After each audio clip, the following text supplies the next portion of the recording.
Now that you had those first books, you started to move towards serious commitment. What happened in the 2016-2017 timeframe that went beyond those initial buys and solidified your identity as a collector again?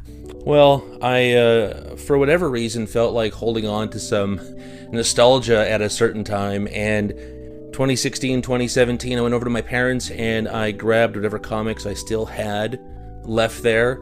A lot of G.I. Joe, some random Marvel stuff, a little bit of Silver Age, Fantastic Four, some Bronze Age, Iron Man, that kind of stuff.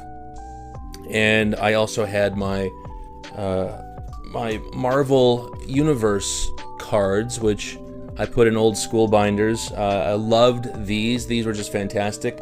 I have the first 3 sets, short of a few on the first series, as well as a few on the 3rd series. But that those things just sort of spoke to me after, you know, we had more Marvel movies. There was more sort of acceptance of nerd culture, and I can't say I identified as a nerd ever, because I walked away from comics for some time, and you know, I didn't stick with it. I left, but it was certainly more accessible with everything that was happening within media, and so I thought I needed to get those, and even went onto Amazon to get boards and bags because I didn't know about any local comic shops, and I put them all in boards and bags for preservation.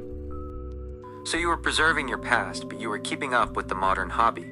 Where were you passively absorbing comic culture, aesthetics, and pricing during those years before you started buying regularly? Well, between 2014 and 2017, I wound up going to Winnipeg Comic Con quite a bit.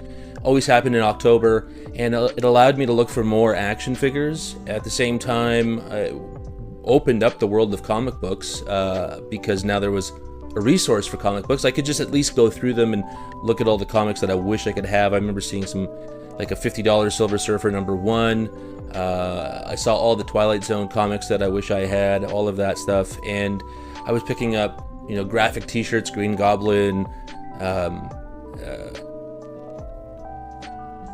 Mysterio, who else?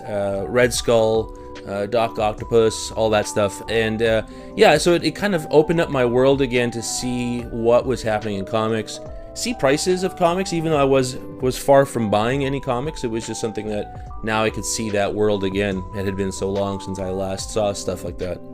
That explains your readiness. Now, what was the final big push that moved you from preservation and passive interest into active, serious acquisition, leading to the collecting behavior we see on the channel today? Well, by 2020, with the pandemic and shutdowns,